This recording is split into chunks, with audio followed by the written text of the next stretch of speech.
How's it going, everyone? Zimzilla back again, once again. And how's everyone doing this fine, wonderful Tuesday? I was about to say Monday, and I realized that just means I'm super tired, and one day I'll just fall asleep and never wake up because that's how things go sometimes. But we are not just doing a regular stream today, we're doing another interview. Obviously, I've interviewed Rickson Custom Toys on the channel before, but today I have another guest with us. You've actually seen him before on the channel because he was in another interview I just did recently, that being the Kaiju Assault interview that I did from G Fest last year. So please welcome Mr. Dane Kroll. Hello. And we also got the animals. Perfect. I could be like, hashtag cats, hashtag everything. Yeah. I gave the chorus onto my lap as you were introducing us. So thank you so much. He's like, I had to get my big debut. I know. It's Charlie, everybody. Hello. Aww. If some of you have read my Realm of Goryo series, the Riven Mother, Raisha, was loosely based off of this little guy right here. So, little fun fact for you. It seems that every great kaiju writer, people who work on great kaiju content, always base their kaiju off cats. I can believe it.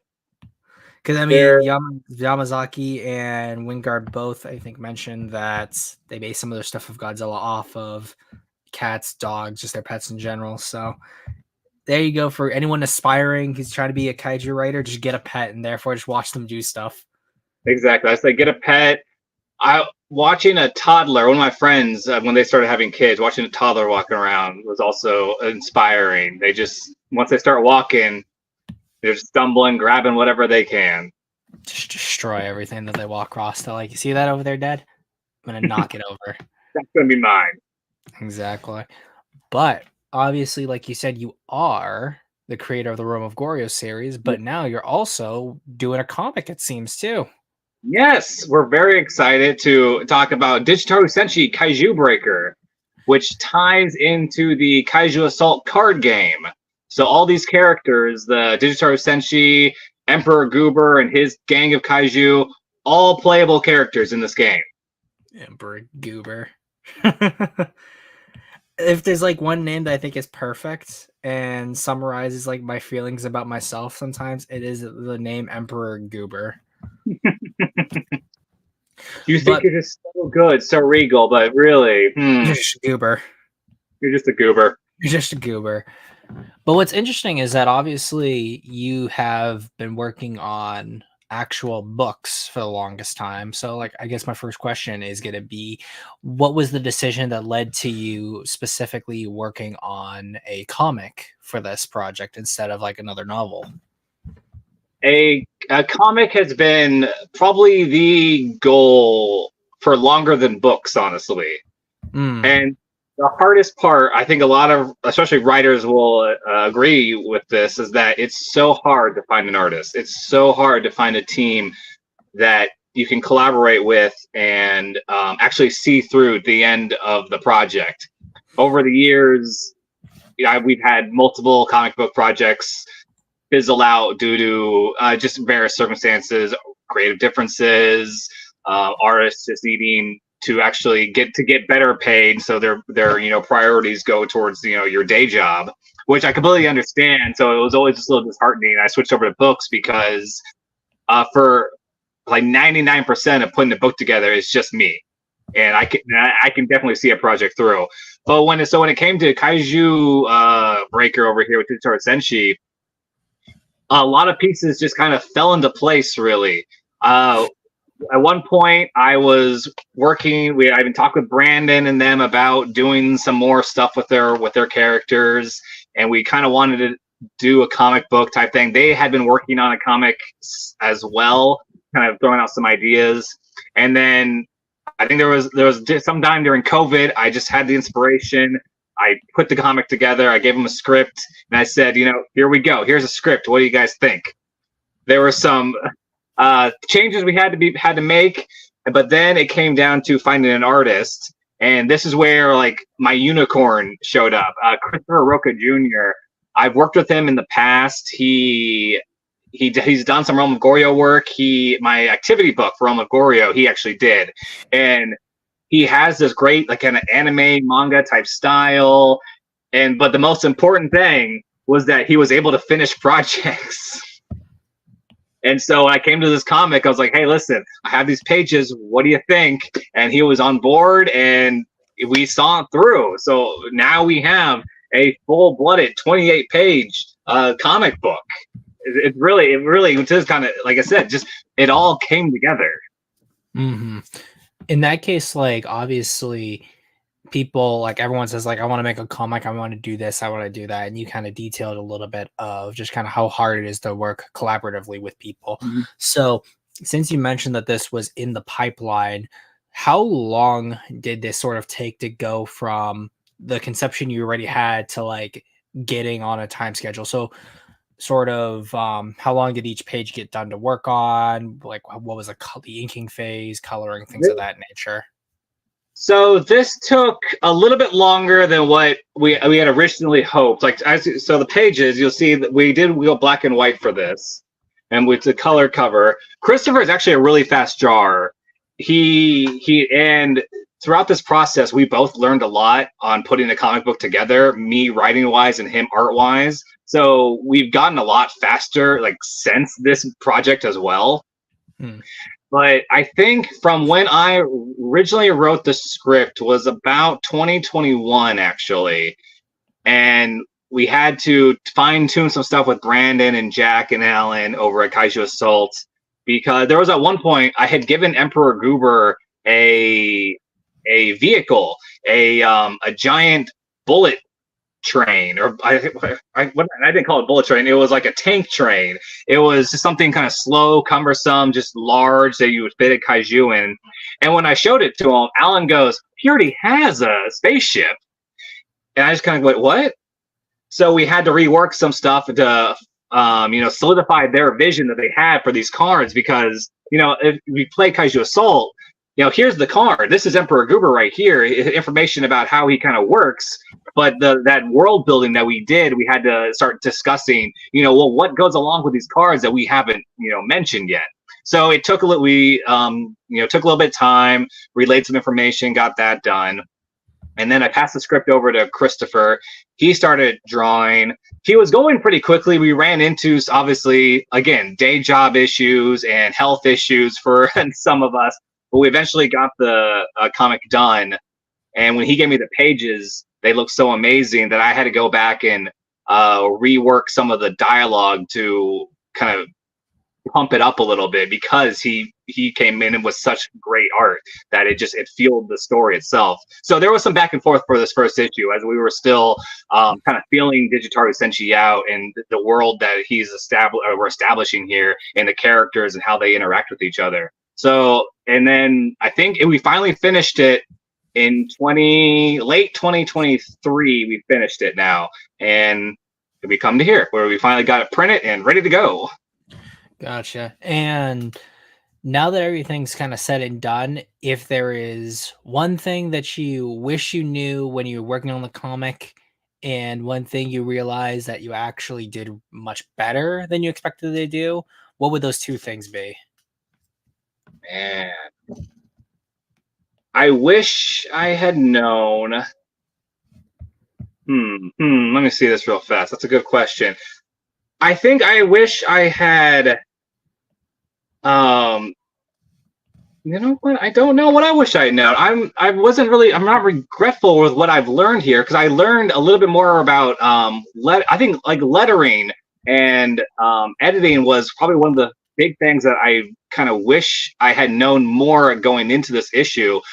But we learned so much again on how to actually do that, where all of a sudden I started looking at other comic books, and you don't realize just how vital word bubbles and the fonts and just in the lettering and the kerneling and the framing are vital to the story as well. It's such an overlooked profession in the comic book industry, but I have such a huge, much larger appreciation for it now after having done it myself. And so I wish I kind of would have been more prepped myself for that. But and getting out of it is, I'm glad I learned how to do that though. So it was such a great learning experience. This whole comic has been. Yeah, no, that makes sense. And speaking of like lettering, since obviously you're working from books now into comics, do you think that like a lot of your skills as a writer transferred over to the comic really well, or were there certain sort of habits that you had from writing novels that didn't translate well into a comic format because of just the type of medium it is? I think there were some adjustments I had to make. Luckily for myself, I have a film degree, so most of my writing schooling is in screenwriting, not necessarily prose and novels. So I had to make that adjustment when I was first going over to writing novels. But for my readers out there, they probably realize that my pacing and the way I like set up scenes, it's all very movie cinematic, again screenwriting ish. So bringing that back over to comic books, it wasn't too difficult. But then again, there were times where I wanted to do something, and Christopher kind of adjusted it to again fit more of the visual comic book type of style, and that's part of what made me go, oh, okay, I need to reword this to make this flow better. So there were definitely some adjustments I had to make, but again, luckily my mindset was already kind of has been there from the beginning, so it wasn't a huge change for me. hmm And actually, since you mentioned that you had a degree in film, do you think that since you weren't someone who had like a degree focused on prose writing, that it was a lot easier than you probably were expecting to in terms of that transition over? Or had you not been a film major, it would have been just about the same since obviously it's film, not like a degree in comic writing? I think it's a little bit easier because like comic books and film, you tell more of a visual storytelling as opposed to having everything just kind of written out and descriptive. And so you're worrying more about dialogue and then trying to figure out how do I make this shot work. So that doesn't change too much. But then I guess between comic books and film writing, you're debating, what can we get on one page? How can we frame this? How can we make this flow together? So there are definitely some different strengths that you would have to learn to do comic book writing as opposed to film writing or prose writing as well. And again, like part of it, I want to say it was easier for me just because like this wasn't my first attempt at writing a comic book. I've written, scripts over the years. I've worked with other artists to try to bring comic books to life. This just happens to be the first one that we finally got completed. hmm In that case, what do you think were some of the things that stopped you outside of like artists or the life things getting in the way of other people you collaborated with on those comics? What do you think kind of stopped you in terms of your development as a creative on those comics that didn't get finished versus what happened here? Do you think it was just sort of like the luck of everything just sort of working together, or do you think that there was something fundamentally that changed, and since you've grown as a creative, that I was applied here? I think there was a lot of just like I said, luck, kind of perfect storm of finding the right artist that was willing to go on the journey with me, the right creative motivation to really get the project going. I know, and also I've learned just personally a lot more on how to possibly better collaborate and utilize artists' strengths. Like, back in the day when I was first writing comic books, working with other people, we had those creative differences, and we can never, figure out how to make them work, whether or not it was actually workable, or maybe we just had to say, nope, this isn't going to fit. We have to move on.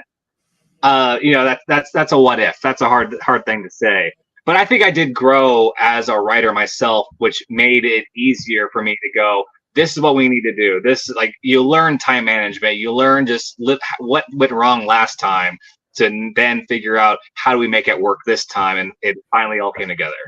hmm And with this comic here, obviously we've got the cover here and then this page, and then we have these two pages here. Were these pages sort of the ones you felt you were the most proud of in terms of how they came out visually? Since there isn't a whole lot of like dialogue for any of these are all action panels essentially. Do you Well, I feel did that like the pages without the dialogue on them. No, it makes sense. Yeah, I just want to give you guys just a little tease, just some of the artwork that Christopher did. But no, I was happy with some of these pages where you got Rigger over here. He's turning giant as Digitar Senshi is about to beat him, and so you have the little scale version, the Digitar Senshi a little small here as Rigger turns large. Emperor Goober is being himself, choking out his minions. Nero, the game genie down here, influencing Digitar Senshi, giving him hints on how to properly fight in a kaiju battle. I think it's one of my kind of favorite scenes. I think probably my favorite scene. I didn't give you this page. It's Lucas, who is Digitar Senshi. His friends are wondering kind of where he goes, and we have this little ferret character, Maisie, that just scatters around at the video game lounge that they work at.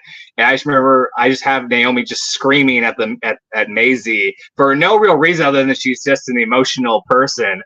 And I thought Christopher did a great job, kind of really bringing that kind of surprise anger and then the scaredness out of Maisie. So you guys have to check that one out when the issue's out. All right, that's fair enough. At least giving people a taste, be like, come to G Fest, get the comic, come CS type stuff. Yeah. I would say, like, in terms of what you have told us and the pitch, it seems to be, if I was to describe it, essentially like video game Sentai or video game Ultraman in a way. Like, how would you elevator pitch this to someone? Like, they're coming to the table that you guys have at the con, and they're gonna ask you what it is. So how would you describe it to them? Get you a little practice before the con starts. On the elevator pitch, it's Spider-Man meets the Power Rangers, really. So Lucas, he's a struggling video game streamer. He suddenly finds himself with the power of Digitaru Senshi. So it's Nero, the game genie's giving him this magic controller that allows him to be like the greatest fighter in the world. And he discovers he can actually be the greatest fighter in the world, not just in video games. And wouldn't you know it, Emperor Goober is coming to try to take over the world through sheer force and ignorance, really. And so it's up to Lucas to step up and fight him off and become an honorable fighter himself. Lucas, when you first meet him, eventually, and like his origin, he's not the most honorable person. So you're going to watch him grow eventually as he learns more about how to be a good person and to defend the city that who will come to know and love. Mm-hmm.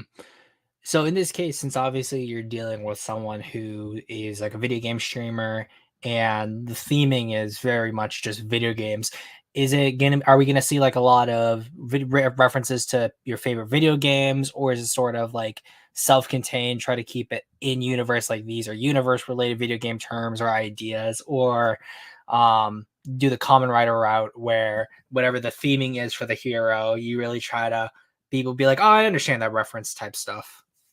It'll be a little bit of both, especially for this issue right here that we have. It's mostly made up games that are in there, where I think we were just kind of playing it safe to begin with, just to get everything moving properly. But there is one more Digitar Senshi project that is on the way this summer as well, which has more just actual video game references in there. So as you're reading that one, you'll go like, oh yeah, I know that game. I've never heard of that game. Gotcha. In terms of these games, is it like going to be like a wide spectrum of different video games, or is there going to be like a certain type of genre that has like a main focus because it sort of ties into, for example, a hero's character? It's mostly a wide genre stuff that'll kind of get referenced, and sometimes just a little Easter egged in there. Because another one of the side characters, Joe, if you see on the cover, he's the one in the back left. It's the cover left. You're right. With the ferret on his shoulder, he's like an old school arcade video game. That guy. So he's always like, here's the quarters to play. Like, no, I'm not doing all this stuff. Like, here, let me show you guys how to play Doom on a refrigerator. That speaks to my soul so much. Yeah, so that'll be Joe. That's what you will see of him throughout the series. Of just he's into the new stuff, but he loves the old stuff. So it really is a kind of a wide range of video games and ideally for myself movies as well that'll just kind of be referenced throughout. Mm-hmm. And since obviously we're all big like movie game fans, was it easier to write these kinds of characters because we kind of are these characters in a way? I think so. Like I with Lucas, I really started to pull my own insecurities of streaming and whatnot because if anybody follows me on Facebook or YouTube or anything, I don't post a lot, and when I try to post, sometimes it's like I don't know what I'm doing. I wanted to give Lucas a little bit of that insecurity that I have, where he wants to, he wants people to watch his videos, he wants people to do these things, but he hasn't quite figured out what the secret to going viral is. So, and he always watches these other YouTubers, other streamers, other internet celebrities that make it look so easy, and he's like, well, why can't that be me? But then he discovers that Digital Senshi, he is an easy streamer. Everyone wants to tune into Digital Senshi's stream. He is streaming him fighting giant monsters. So Digital Senshi has the content, but then Lucas can't reveal who he is, so he has this duality that he has to struggle with. And in that case, like it's a very classic type of heroic character archetype there, where you've got your struggling inhuman in person avatar character, and then you have the superhero persona that makes things a lot easier for the hero in a lot of ways, but also a lot harder in a few different ways. Would you say that in terms of writing him, was he closer to a lot of Sentai heroes or Kamen Riders in that sense? Or was it you were pulling more on the Marvel DC type of superheroes like Spider-Man, for example? Yeah, much more like the Marvel DC American superhero genre. I think in that case, as much as I do love the Kaiju, Godzilla, and especially again the Power Rangers, Spider-Man, Marvel, Superman. That's where it's at for me. So that's what I was definitely pulling from a lot. Especially when I started writing this script, I was reading a bunch of behind the scenes of Marvel books, and it was just funneling into my brain where it's like, oh, I need to do this. Oh, why didn't I think about this? So yeah, so while this is the Sentai type of genre, it really is more, I guess you could say, Americanized with that kind of Marvel mentality. Yeah, because it definitely has, like, I think what are the trappings physically of a Japanese Sentai Henshin type series, but the heart and soul sort of a classic American comic book. In Yeah. that sense, like, do you feel that since obviously you're working with an original character, that there was more room that you had to sort of do your own thing? Or do you feel like even though there's a lot of things that were original in terms of the character, that certain tropes or certain ideas that you were coming to were sort of done before in other properties and you were sort of pigeonholed sort of in that sense? I think I wanted to follow a couple of the tropes that people are familiar with, especially in like the Marvel superhero American genre, where you're going to see a lot of familiar type of things. Like he's going to lose loved ones, he's going to struggle with his secret identity, he's going to learn some kind of lesson, hopefully by the end of the issue as he fights the monsters. I didn't want to run away from that because I think it's a problem with across all new kinds of shows across genres nowadays in this like postmodernism world we kind of have developed. Everyone's wanting to kind of break down a genre and deconstruct it, but for a premiere issue, for as a completely new character, I don't have time to deconstruct a genre with it. We have to construct a genre right now. So I wanted to fall into those tropes because those tropes are what build a world really. And you try to reinvent the wheel sometimes, keep that wheel spinning, and then years down the line, sure, we can do whatever we want at some point later, but first let's build this world. And in the course of like building this world, making this series, are you looking to make these comics sort of standalone issues in the sense where someone could pick up one, read it, and read another one completely out of order and not worry too much about sort of like, I have to have read something else to understand everything that's going on? So, like, is it more of an annual sort of comic idea that you're wanting to go for with the series, or sort of a evolving single story that has like a sort of beginning, middle, and end across the issues? I'm much more doing like the monster of the week type of you can pick up an issue, ideally you'll have a beginning and an end. You shouldn't need to necessarily pick up too much else, and then you can pick up another issue. There you are again. There's going to be overarching character developments throughout it, but right now the goal in mind is to have almost every single issue at least just one and done, or at the very max, just 1 and 2 issues. One to be continued. Pick up the next issue if you can, because once again, that's a writing trope that I don't think should be ignored. Do the monster a week for a little bit. Don't necessarily run away from that. I love the excitement and the energy that you can build by just doing short little stories bit by bit, especially in the very beginning, because that's when your characters evolve the most. Mm-hmm. So in that case too, like, because technically these characters had their beginnings in Kaiju Assault versus your characters primarily in Realm of Goryo. Was it harder or was it easier to sort of work with these characters because they already had their beginnings and sort of conceptualization through someone else, and you just sort of got to run with it? Or do you feel that, like, because they weren't necessarily your babies, that you were like, I wonder how they're going to receive this? Because obviously you're working with Brandon, Allen, and Jack and all those guys. It depends on which character, because like again, Digitaru Senshi, like here's his card. It's literally just some arrows and letters. That's all his powers are. So when I had first brought up the idea of using him, I think Brandon was the one who created him. I asked Brandon, well, what did you have in mind for the character? He's like, he's just a video game, Senshin. And I was like, okay. So I had a lot of free reign to kind of manipulate him. And I was very fortunate that they were very open to my ideas. But like I mentioned Emperor Goober, he had some backstory. Alan's an encyclopedia of kaijus, and he has his own, a separate encyclopedia of his own, creations. So I had to decipher what he already had in his mind for Emperor Goober and kind of make that work with everybody. So it's been both good and bad. Where some of the characters in Kaiju Assault, I really want to touch right away because they have a lot more backstory that we need to figure out how to integrate them into this larger world.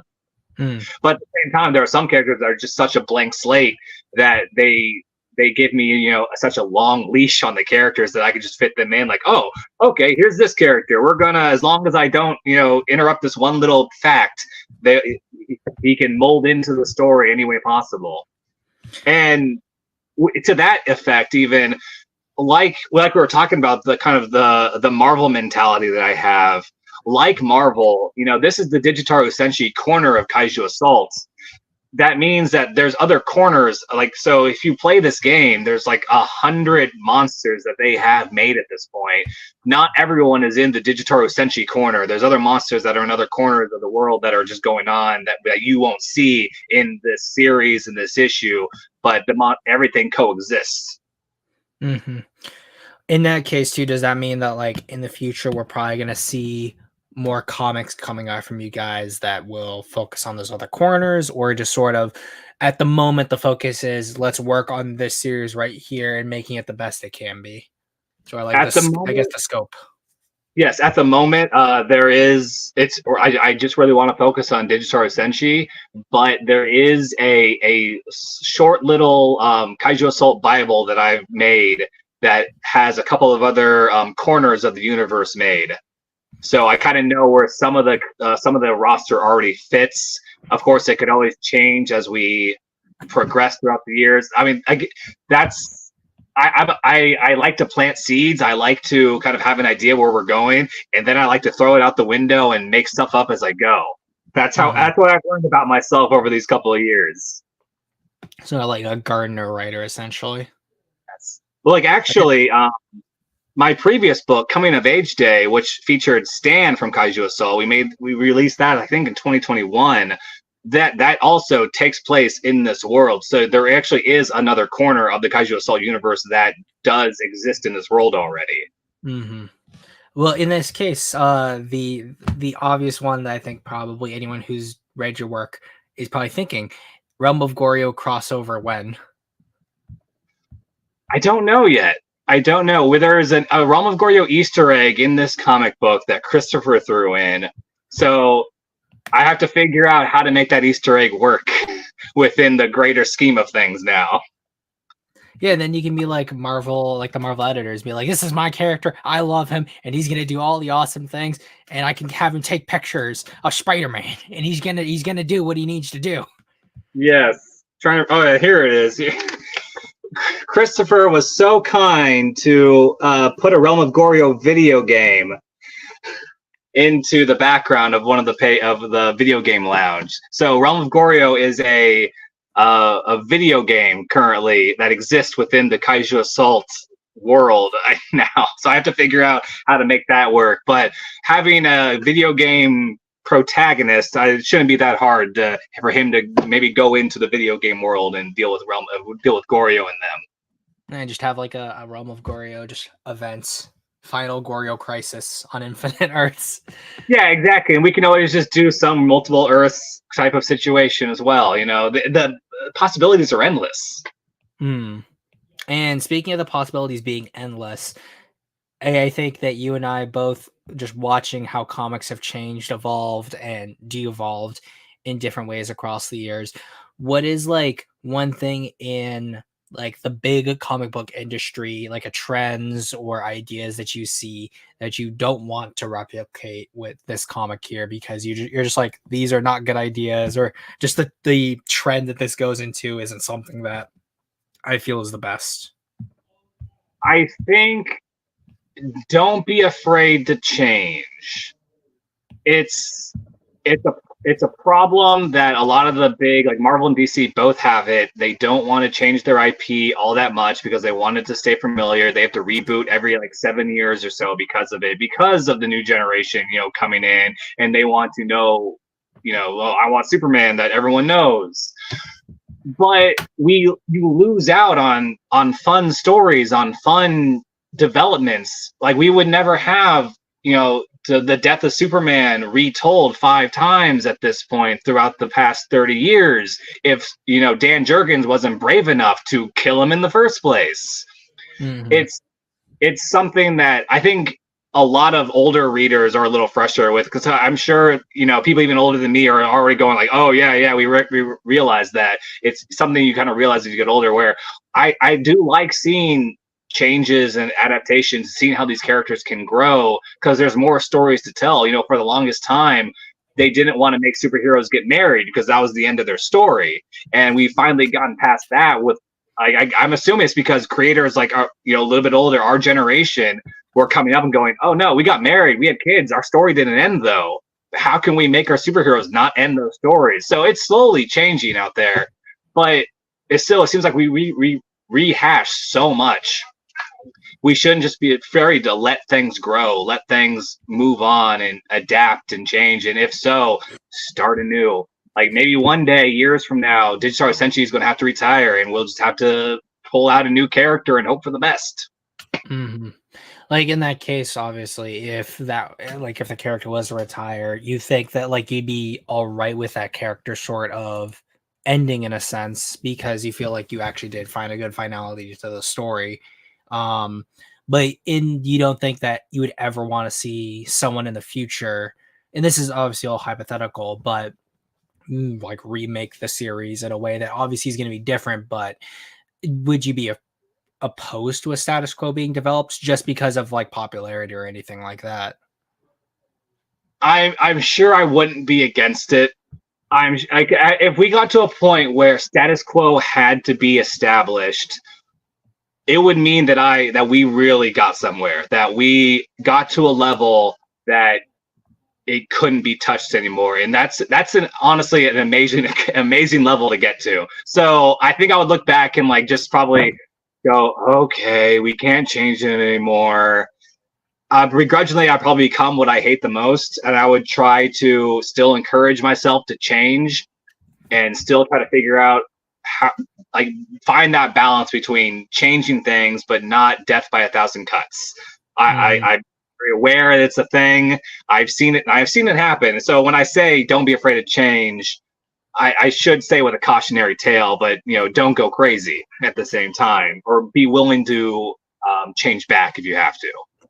Well, considering the fact that at least I get to see you almost every year at G Fest, if it does end up having a status quo that can't change, I can then run up to you and be like, now you become the very thing you swore to destroy. Exactly, yeah. I die a hero, or live long enough to see myself become the villain.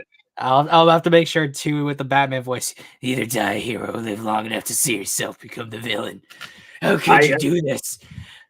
I get this. Chosen one. It was said that you would destroy the status quo, not join it.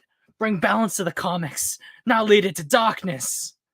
Yeah, it's a hard thing to balance, because like I'm over here saying I want to create Monster of the Week episodes where you can pick up any issue and not really have to miss anything, which means that there's a status quo. But again, then eventually the status quo changes. You have another status quo for a little bit until something changes again. Like you let things evolve. Don't be afraid to try something new. Mm-hmm.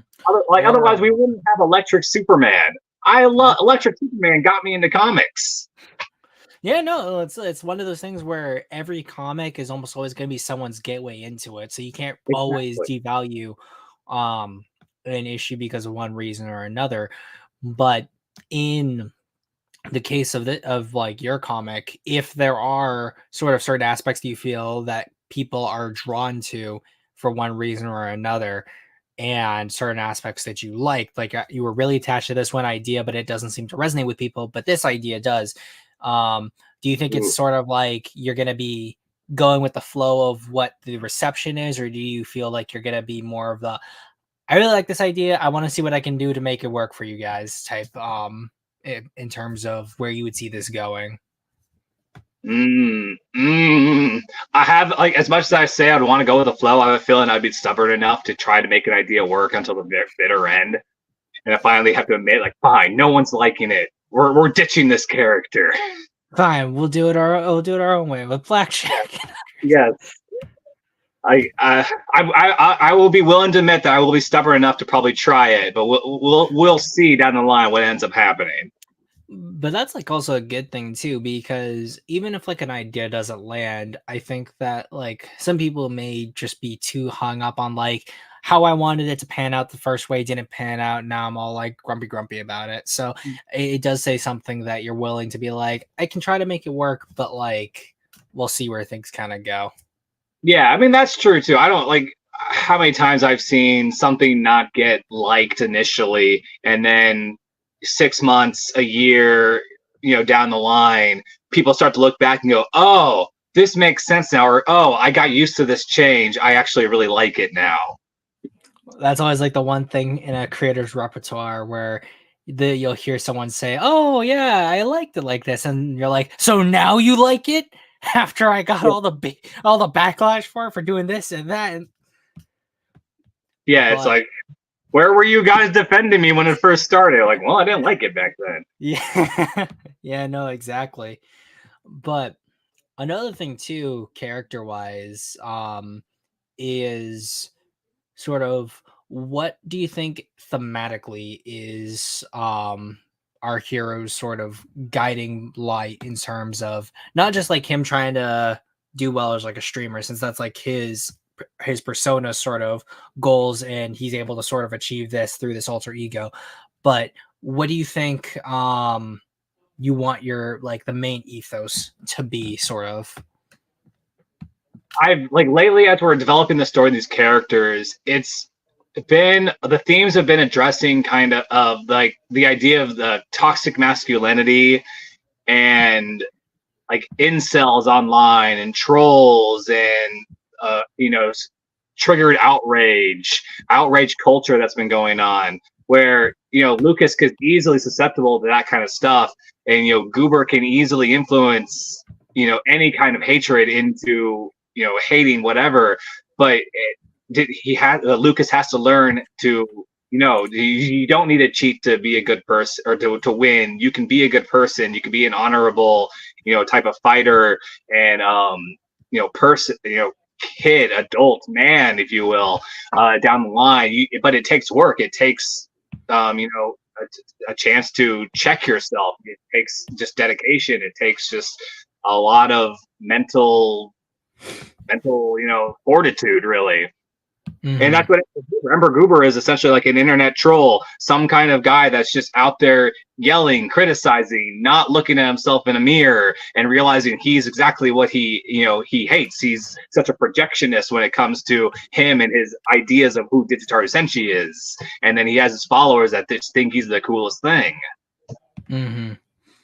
And like in that case too, would you sort of like, what would you say the best comparison for Goober as like a villain would be? Like, is he a foil in that sense, or is he sort of like an overwhelming force that's not necessarily like opposed to the hero, but just sort of doing his own little machinations, and they just so happen to run into each other? So I would say, like, at least comparison wise, like less Lex Luthor, more Doomsday or Darkseid kind of. I would know more. He's more like he's a direct villain at the moment. So like, and there'll be some issues where some other villains pop up throughout Digitaru, but like Emperor Goober's the main one where his aspirations of being, the most loved, the most adored, ruler of the world. And he's going to do that through any means necessary, by fooling the people, by punishing people. Like, the punishments will continue until, morale approves type of mentality that he has. And then Digitaru Senshi's over here ruining everything, and so he's constantly like, oh yeah, well, I want to make Digitaru Senshi look like a fool this way by bringing in this monster, and it always fails every time. You hope it fails every time. No spoilers, please. And but he never reflects on why isn't this working. Mm-hmm. And like, would you ever obviously, since Goober is the main villain, and I would never want there to be like any other big villains at the time, just because his name's Goober, and I will forever love that. And I guess the best question I need to ask is, will he ever say, I'm gonna take you to Goober Town? I had not had that thought yet, but he might. Because just by the name alone, there's so many like just funny superhero puns and stuff that you can do, and that's just literally like you're sitting on a gold mine right there. Take you to Goober Town. We'll take him to Goober Town. We'll have to see if we can fit it in somewhere. There we go. Perfect. Maybe like Rex can say it. He's like the big dumb numbskull one. He's like, we're taking you to Goober Town. And with the heroes, because obviously you have our main hero right here on the first part of the cover, and then we talked about our retro gamer in the background here. What about the characters in the middle, which is, at least we're showing on my screen, on my right center character there? Naomi here, yeah. The one in the middle, right? Yeah, that's yes. Naomi. So she is the older friend of Lucas. The three of them grew up in foster care, and now Naomi has opened up a video game lounge called Naomi's Castle. And she's hired Lucas to work there, but also he lives up in the bedroom above the arcade. So he's there as his home base, and she cares for him.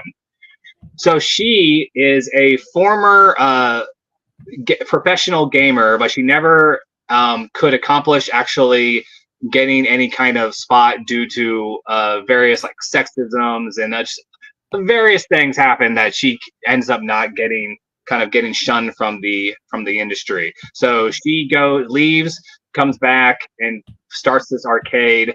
And from there, she's basically just trying to build a community herself with the help of Lucas and Joe here. Joe is the one in the back, the third guy. Mm-hmm. And since obviously it's very Sentai focused, or in terms of like obviously visually, do you think that like we're gonna see more sort of supporting human characters, or are we just gonna be focusing on just these main three? Because at least from how you describe it, the home base, it reminds me a lot of the cafe that was in Power Rangers Dino Thunder. If you ever watched that specific series of Power Rangers. I did not watch Dino Thunder, unfortunately, but again, you mentioned Power Rangers. I mean, even in the first, the first original series, they were at the Ringside juice Cafe? bar, the rec Yeah. center, and that was kind of the idea. You need some kind of home base, so there are going to be some other smaller reoccurring characters throughout the series that will be popping up. Like you'll have another streamer, Chucky Fire, who is just constantly an annoying thorn in Lucas's side. You'll have some other regular customers that pop up, like some bullies, just some other kind of gamers that they'll get involved here and there, but they're important to the story. They're not important to the story. It kind of just depends on how it is. But those three, Joe, Naomi, and Lucas, are the main three side characters, or the main character. And will we see those two, Lucas and Naomi? Will they sort of help in the more hero aspects, or are they purely like Lucas type characters where they interact mostly just with Lucas when he's not as his like superhero form? A little bit of both. So Joe is the only one that knows Lucas is Digitaro Senshi. He's the only one that Lucas was able to confide in, and Joe kind of helps Lucas with his streaming, with Digitaro's streaming site. And what you eventually kind of they set up is a streaming network that a lot of people get paid to make some decent money off of streaming. Digitaro Senshi is no exception, and the money will go into Naomi Castle under her nose. So she thinks she's kind of doing somewhat successful, but secretly Lucas has been helping.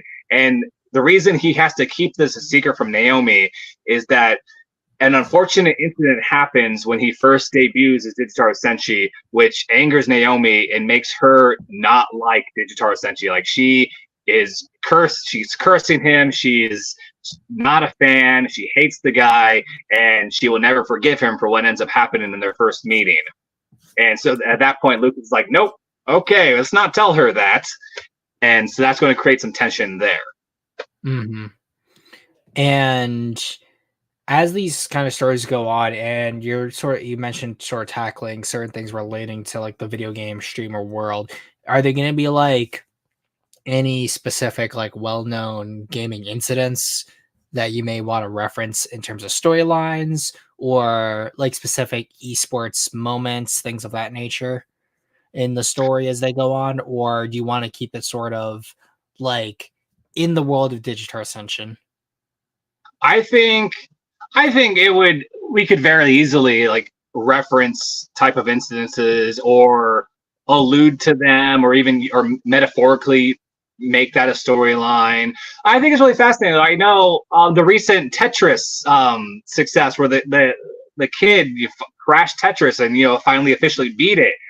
That kind of storyline ends up in one of the Digitaro Senshi storylines, as he has to try to figure out how to beat a certain type of coding that's ingrained in his system. So I think there's ripe opportunities for real world incidences and events to leak into Digitaro Senshi Kaiju Breaker. Gotcha. All right. Okay. That's good, obviously. Because like there's so much that you could mine for like not only just certain frames, but like also just interesting storylines I think just relate well to these characters. Do you watch like a whole lot of esports at all? Like even or like older stuff from back in the day, like old tournaments? Not as much as I used to. Like even I'm so busy nowadays. I like watching like the Mario Kart, like especially like Super Smash Brothers. I was more into than a lot of things, but like my nephew got me into like Fortnite type of stuff. I'll watch stuff with him. There you go. Because I was gonna say, if you look up Moment 37 from Evo, it like the hype behind like that one moment in esports history, if like you're replicating stuff from like across the gaming space, there's a whole lot of things like that that I think could Mhm. be included. That would be really interesting. Oh, definitely. Yeah, I will definitely want to do even more research as the series progresses and develops. Mhm. And as the series develops, obviously we've got the one comic that's coming up this G Fest. Do you sort of see the next issue coming out the following G Fest, or do you think that like it's going to be more of an it's out when it's out and it'll be able to be purchased through either the Kaiju Assault website or through your websites? So sort of the pipeline of content, I guess, is the question. I would I would love to go for like when it's out, it's out. Like ideally, it'd be faster than a year. I think a lot comes down to our reception this summer for this first issue, and like say if we can, we can build up some interest, we can get a Kickstarter going, then we can get things faster. Like everything comes down to the more money we get, the faster we can get things out. Because, like I said, we put this together. I think we can get it put together faster than we did this one issue.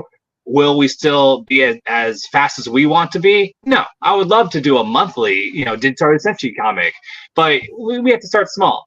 And so I think it really is going to come down to the fans out there and their interest in this and what we can go to next. Because I would certainly love, G Fest 2025 to have a second issue, if not a third or a fourth issue.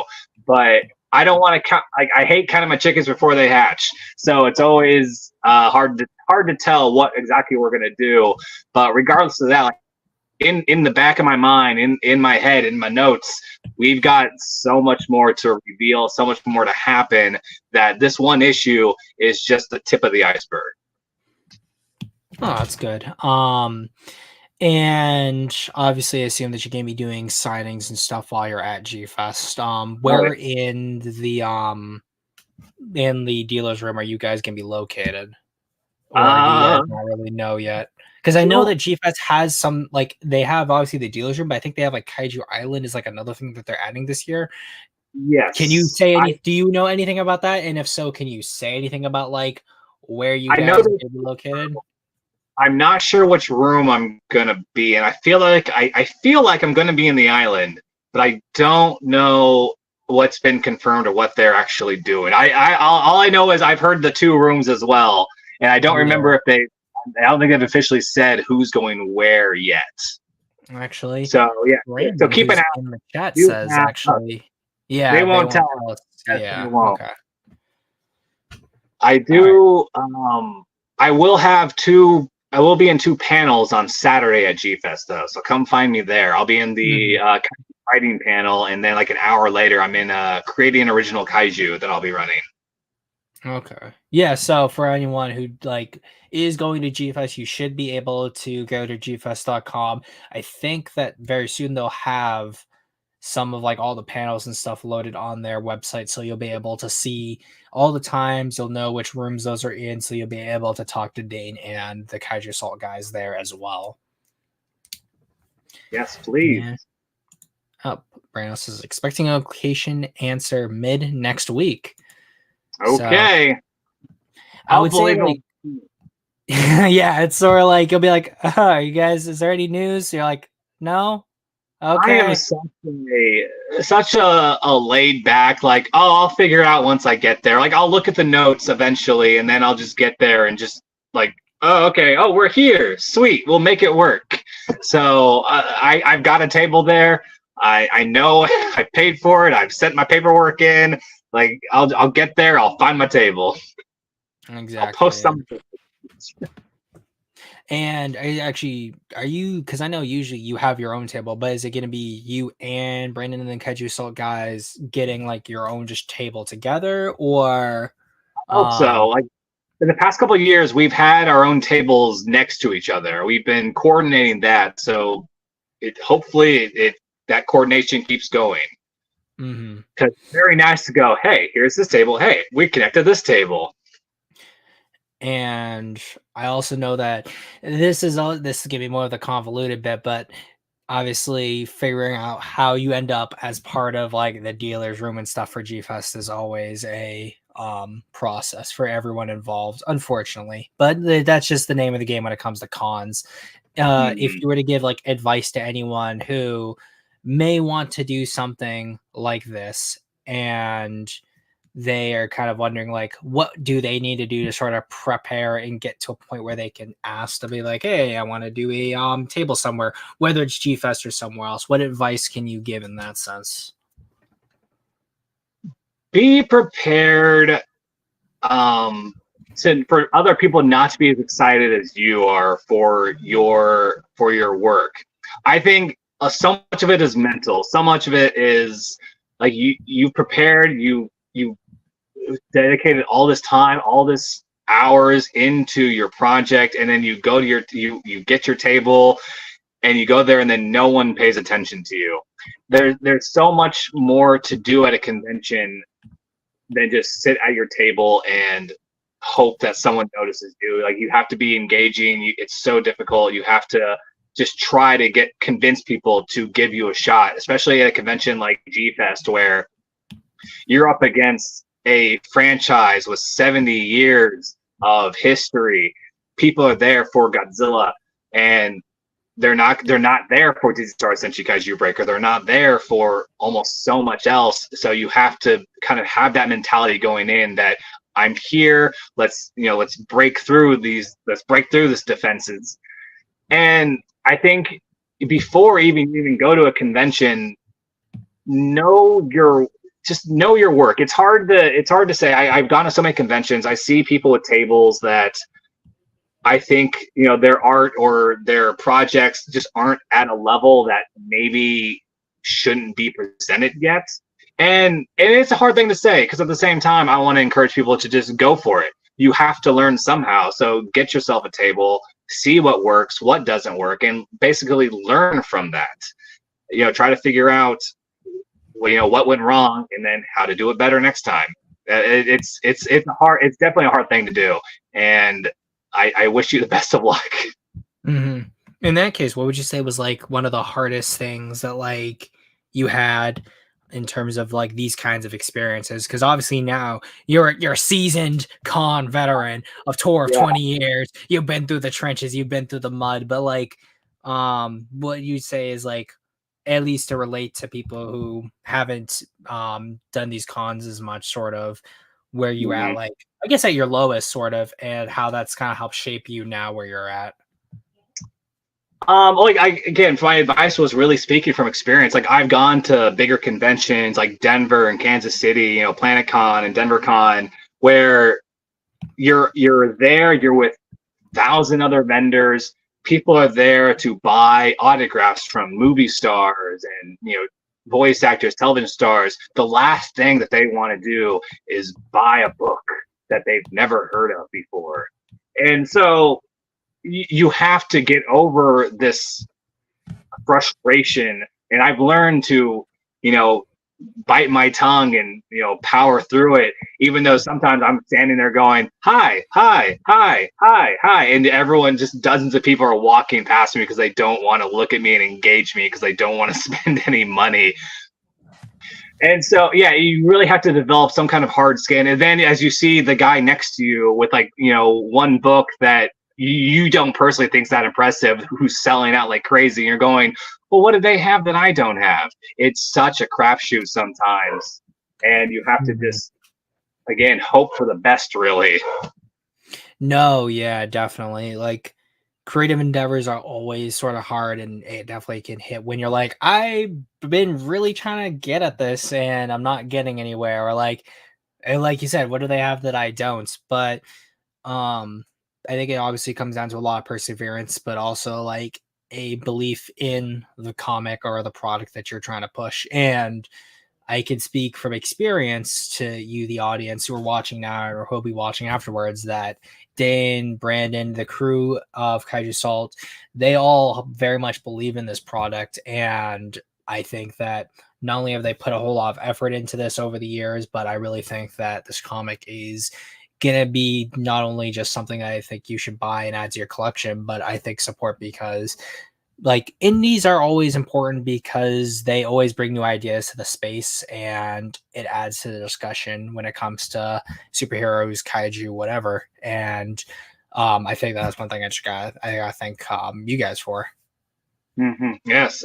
Thank you. Yeah. Like Brandon's belief in Kaiju Assault made me a believer in Kaiju Assault. And again, it poured out of me when I wanted to create this comic book, to create this world, to join in this opportunity. So I really do hope that people see, the heart that we have in these characters, in this world that we're building.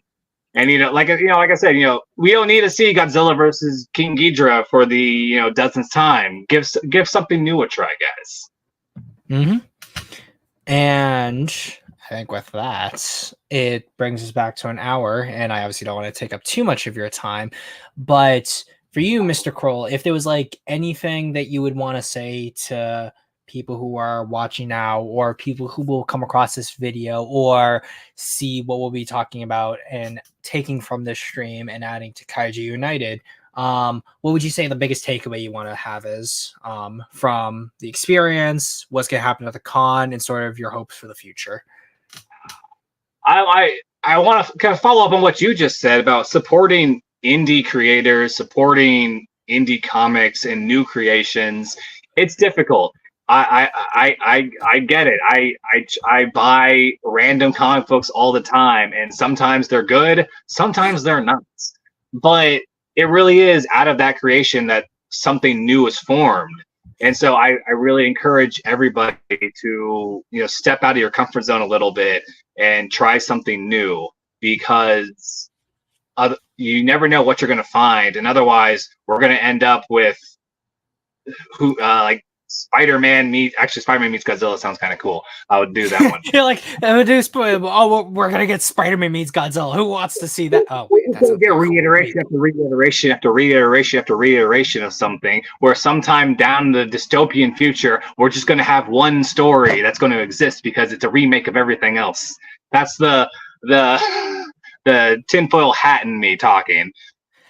Yeah, when the slop goes all the way down, that you don't even get variety anymore. You just have the bare bones that somehow appeals to everyone. You're like, how did it come to this? If I have to read The Death of Superman for the 11th, 12th, 13th time, we run out of ideas. We'll do it like this. Ready? The Unalife of Superman. There's your originality right there. Boom. It's not the death. It's the Unalife of Superman. Now I can go cash in my Hollywood check. Yeah. Try new stuff, everybody. That's the best thing I can hope for. Come meet me. Come chat with me at G-Fest.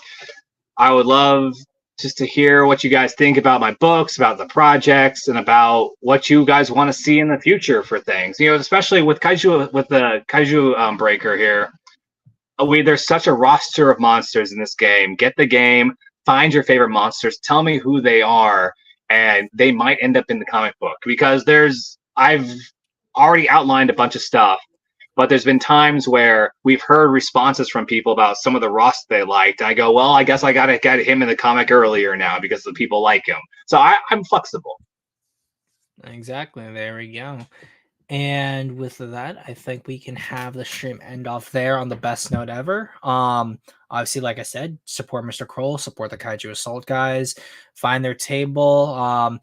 If anything, if you guys today, if you got a camera or something, I'll probably do this. I'll make another post later on when it gets closer to the actual convention itself. Take a picture with them and say something like Kaiju Breaker, Kaiju Assault.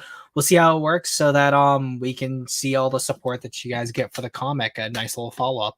Or if anything, we can do another stream in the future to sort of talk with not just you, but also get everyone else on to sort of discuss sort of what has happened as like a little after report in a way.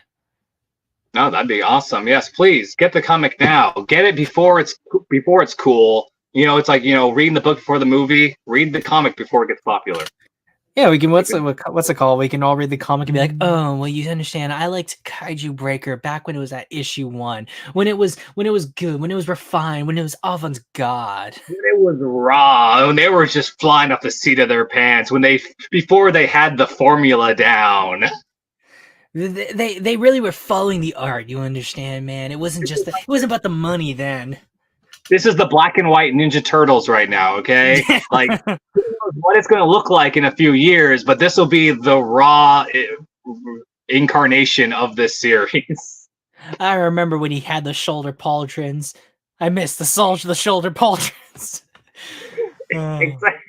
Who's this character? This character wasn't in the original pilot. Elaine wasn't in the pilot of Seinfeld. What's going on?